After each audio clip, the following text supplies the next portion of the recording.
दोस्तों, इस कहानी की शुरुआत हमारी असली दुनिया में नहीं, बल्कि एक ऐसी ऑल्टरनेट रियलिटी यानी दूसरे यूनिवर्स में होती है जहां 1960s का जमाने में टेक्नोलॉजी आज से भी कहीं ज्यादा आगे है। वहां हर जगह उड़ने वाली गाड़ियां और रोबोट्स हैं। हमारे हीरो रीड रिचर्ड्स यानी मिस्टर फैंटास्टिक एक ऐसे साइंटिस्ट हैं जिनका दिमाग गूगल से भी तेज चलता है, पर वो अपनी धुन में इतने खोए रहते हैं कि उन्हें यह भी याद नहीं रहता कि उन्होंने नाश्ता किया है या नहीं। रीड रिचर्ड्स अपने 3 सबसे खास लोगों के साथ एक स्पेस मिशन पर निकलते हैं। इनमें शामिल हैं उनकी मंगेतर सू स्टॉर्म यानी इनविजिबल वुमन, सू पर शरारती और गुस्से वाला भाई जॉनी स्टॉर्म यानी ह्यूमन टॉर्च, और रीड का सबसे पुराना दोस्त और पायलट बेन ग्रिम यानी द थिंग। उनका शिप क्रैश हो जाता है और वो लोग ऐसी रेडिएशन से टकराते हैं जो उनके डीएनए को पूरी तरह बदल देती है। रीड रिचर्ड्स यानी रबरमैन अब अपने शरीर को किसी भी हद तक खींच सकते हैं। वो इतने लंबे हो सकते हैं कि 10 मंजिल की बिल्डिंग से नीचे झुककर अपना पार्सल ले लें।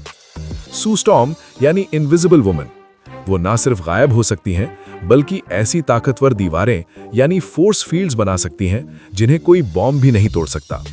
जॉनी स्टॉर्म यानी आग का गोला, वो पूरे शरीर को आग में बदलकर सुपरसोनिक स्पीड से उड़ सकता है। उसका तकिया कलाम है फ्लेम ऑन। बेन ग्रिम यानी द थिंग, बेचारा बेन एक भयानक पत्थर के दानव में बदल जाता है। उसके पास इतनी ताकत है कि वो एक पूरी ट्रेन को हाथ से उठा ले, पर उसका दिल अब भी मोम जैसा नर्म है। वो अपना हेडक्वार्टर्स बनाते हैं बैक्स्टर बिल्डिंग में, जहां वो नए-नए एक्सपेरिमेंट्स करते हैं। अब कहानी में एंट्री होती है असली तबाही की। अंतरिक्ष की गहराइयों से एक सुनहरा सा साया धरती की तरफ बढ़ने लगता है। ये है सिल्वर सर्फर यानी शैला बल। वो एक ऐसे बोर्ड पर चलती है जो फिजिक्स के हर कानून को तोड़ देता है।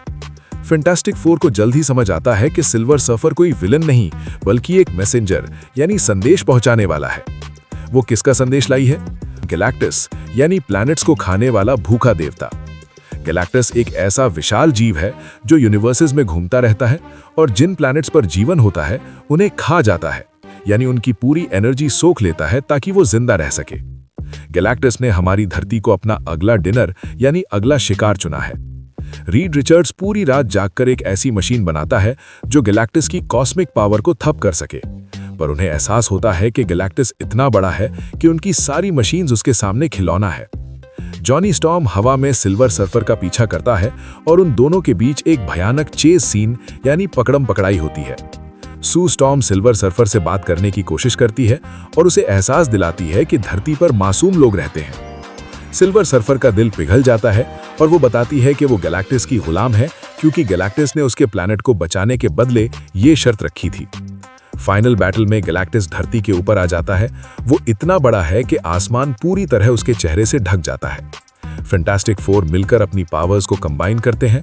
रीड दिमाग लगाता है, बेन अपनी ताकत से गैलेक्टस की मशीन को तोड़ता है और जॉनी अपनी पूरी हीट यानी सुपरनोवा हीट छोड़ देता है। सिल्वर सर्फर भी अंत में अपने मालिक के खिलाफ हो जाती है और गैलेक्टस को एक दूसरी डिमेंशन यानी नेगेटिव जोन में ढकेल देती है। अब फैंटास्टिक फोर हमारे एमसीयू का हिस्सा बन चुके हैं, पर उन्हें ये नहीं पता कि पीछे से डॉक्टर डूम उनका पीछा करते हुए आ रहा है। इसी वक्त लाइक और सब्सक्राइब मारो और मेरे चैनल पर और भी इंटरेस्टिंग मूवीज की रीकैप वीडियोस एंजॉय करो।